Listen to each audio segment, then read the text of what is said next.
Oi, pessoal. Vamos começar hoje com uma pergunta que, assim, dá um nó na cabeça mesmo. Opa, vamos lá. Se a gente imaginasse um momento antes de qualquer criação, sabe? Só uma entidade ali, primordial, tipo Deus. Qual seria o primeiríssimo conceito, a faísca inicial, para que qualquer coisa pudesse existir? Uma pergunta fundamental, hein? Pois é. E a nossa exploração hoje vem de uma fonte curiosa, uma conversa com o ChatGPT, que foi justamente sobre isso. A gente quer tentar desembrulhar a lógica que apareceu lá, de que a alteridade, o reconhecimento de um outro, seria esse ponto de partida. Interessante a fonte e a ideia de alteridade como ponto zero. Exato. Então, o argumento central que surgiu foi que, antes de mais nada, precisaria existir a separação, a distinção. Faz sentido inicial. Pensa bem, sem diferença entre quem cria e o que é criado, tudo seria, sei lá, uma coisa só, né?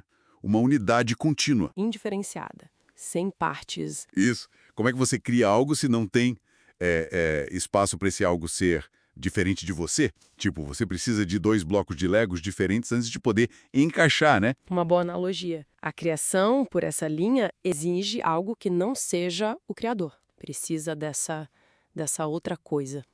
E o que é fascinante, segundo essa conversa com a IA, é como essa distinção inicial, essa separação, é que destrava todo o resto. Como assim destrava? Bom, a partir dela é que surgiriam as noções de dualidade, sabe? Luz e trevas, céu e terra. Ah, entendi.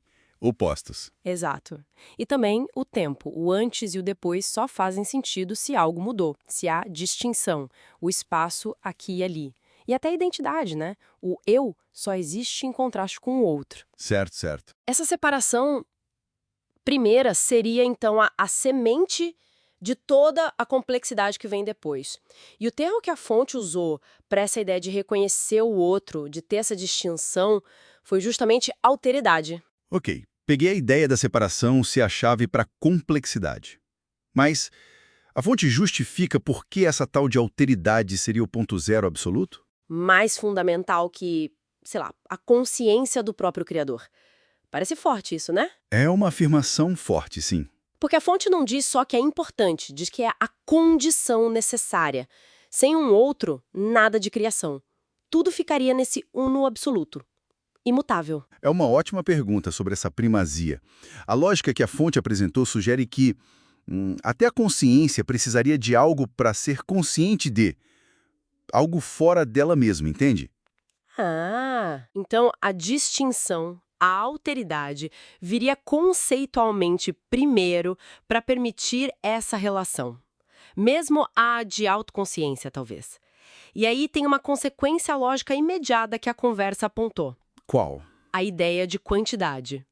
Pensa só, no momento em que você tem o criador e o criado, ou seja, o eu e o outro. Já não é mais um só. Exatamente. Automaticamente você tem mais de um elemento, no mínimo 2. E isso introduz a pluralidade, o mais de um. Faz sentido. Seguindo esse raciocínio, se tem mais um, aí sim você pode começar a diferenciar, comparar, talvez contar. Isso. Conectando os pontos que a fonte levantou. Essa pluralidade que surge da alteridade é que exige a capacidade de contar, de medir. Ou seja, exige a quantidade. Não dá para quantificar o que é único e indiferenciado. Pois é. A quantidade, então, dependeria dessa distinção que a alteridade fornece. A ideia de 2 só existe porque tem um e um outro que não são a mesma coisa. Então, para resumir a lógica dessa conversa específica que a gente está analisando, primeiro vem a alteridade, a ideia do outro. Isso permite a multiplicidade existir mais de um, e isso, por sua vez, exige a quantidade, a necessidade de contar ou medir. Uma cadeia conceitual bem clara, né? Sim, e a fonte até sugeriu uma implicação, sim, bem poderosa disso tudo. Que a matemática, com números, relações e tal, poderia emergir como uma linguagem quase que natural da criação. Derivada desse conceito ainda mais básico. Exato. Derivada só da simples existência de um outro. A estrutura toda ordenada do universo por essa ótica teria raiz na pura e simples diferença inicial. Essa ideia da matemática derivando da alteridade é bem provocadora mesmo. E, sabe, pegando essa exploração cosmológica que a fonte fez, mesmo sendo um argumento específico vindo de um IA, né? Acho que ela convida a gente para uma reflexão mais pé no chão, talvez. Como assim?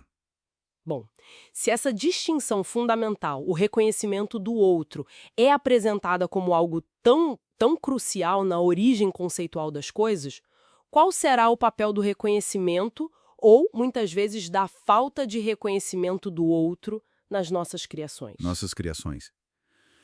Tipo, ideias, relações... Exato! Ideias, relacionamentos, projetos, até sociedades inteiras que a gente constrói. O que acontece na prática, sabe? Quais as consequências quando a gente falha em estabelecer ou respeitar essa alteridade fundamental no nosso dia a dia? Uma boa pergunta pra gente ficar pensando, né? Fica aí a reflexão.